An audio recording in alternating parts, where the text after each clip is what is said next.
Stop that count! Stop that count! Stop that count! Stop that count!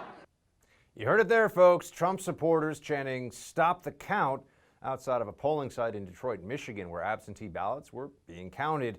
One of the key states, by the way, that still remains uncalled in this election.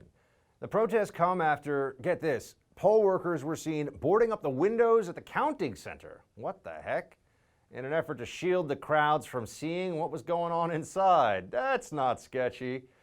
But the Great Lakes state isn't the only area in the country being flagged for potential voter fraud. The Trump campaign is filing lawsuits against Michigan, Pennsylvania, Georgia, and Nevada, while rightfully speaking out against the ongoing ballot counting. So does the GOP have a case here?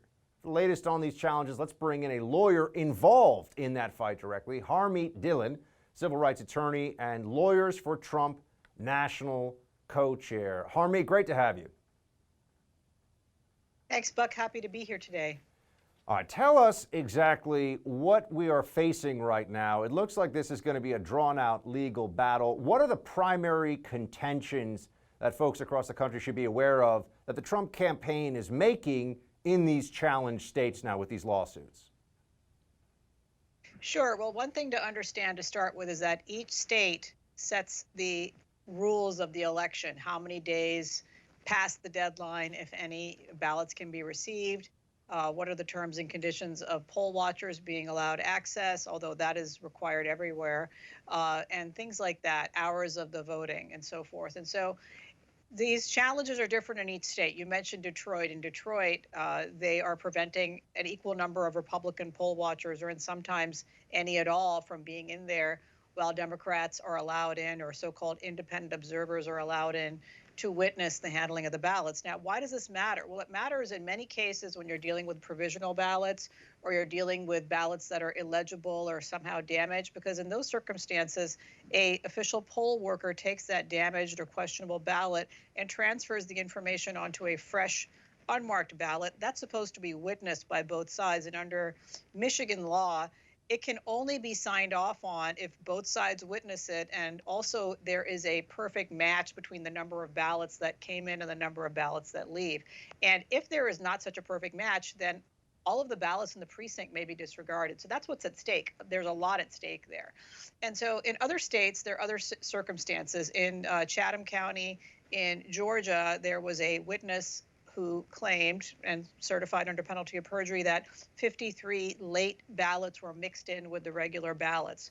We sued to stop those from being counted. The court threw it out today, saying that we were not able to provide evidence that those ballots were late. You know, of course, the affidavit did declare why we believe that. In other states, we're having other circumstances. In Nevada, for example, there's a 30-day residency requirement. And so during COVID, if you were a worker at a casino or some other establishment there, you might have moved out of Clark County into some other place and tried to vote from there or even another state.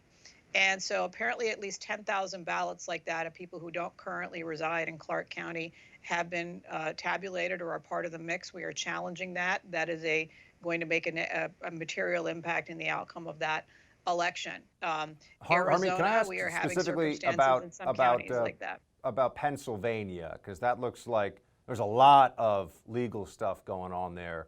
What are the challenges being brought, and what's going on in Philadelphia?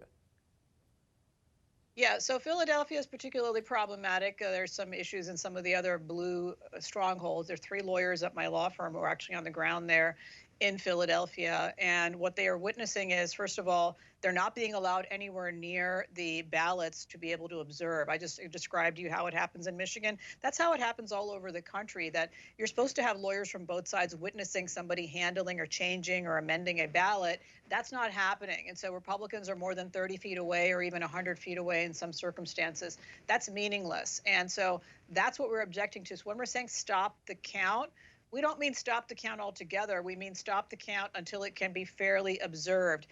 Listen, we have the United Nations doing observation around the world, and under UN standards, not allowing both sides to witness the ballot counting, that's illegitimate. Yet Those are the standards in some Democrat states, and they're making excuses like, oh, it's COVID or it's too crowded here. To use the Detroit example, they're holding this counting in the same place as they hold the Detroit Auto Show. It's a vast space, and it is not overcrowded. Harmett, also wanted to ask you to respond to what Rudy Giuliani said at a press conference yesterday about this very issue. Play the clip. We're going to win Pennsylvania, but they're trying to cheat us out of it because they know it's their only path to victory. They know it's the only path to victory. And so we came here today, we met with all our lawyers. We are going to file suit in Pennsylvania. This is rampant corruption, and it can't happen. It simply can't happen. This is among one of the most anti-democratic things I've ever seen or encountered. And it's not just here in Philadelphia. This is going on all over the country.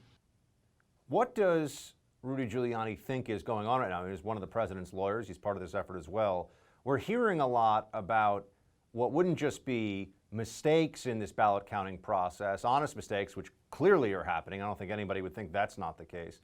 But that there's actual intentional fraud that could be going on, that is perhaps going on. How would that be happening, and what is Rudy Giuliani referring to? Well, he's referring to, first of all, you might accept that there are honest mistakes happening if you believe in the integrity of the people who are in charge. Where you have the election officials in Philadelphia and overall the Secretary of State in Pennsylvania having made years of negative remarks about the president and calling him illegitimate, then you start with a baseline of distrust. Then you have them not allowing Republicans to stand there and observe the count. You have poll workers in Philadelphia wearing Biden-Harris 2020 masks on their faces. There are multiple photographs of that. That is blatantly illegal electioneering, not allowed in any state in the United States.